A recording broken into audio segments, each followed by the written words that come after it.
大家问千万字，逐工要和大家做伙来捌一字。俗语咧讲，把水的稻头咧咧，这句的意思是讲，较有内在的人，颠倒搁较顾谦。今仔日要甲大家小解这一字，咱同齐来看到这读做水，思维水第7条。大家字典解说水的意思，就是稻的花结切，成做规拍，或者是规罐的稻咱讲是稻水。若是稻嘛当讲是麦仔的实，咱讲是麦水。另外稻若是结做籽，咱讲是结水。这类水嘛当是算稻算麦的单位，像咱讲一穗稻2穗番麦。带大家做伙来小解这2个词。头一个，咱同齐来看到读做把水，这个意思就是讲5谷类的实籽把甜成熟，嘛有人讲是把贵。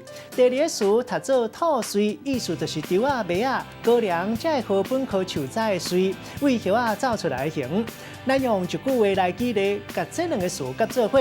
迄轮讲1万年阮当要收成啊，这期的稻目前已经吐水，到时阵一定会结果真把水。今仔日小解这一字读做水，提供给观众朋友来参考。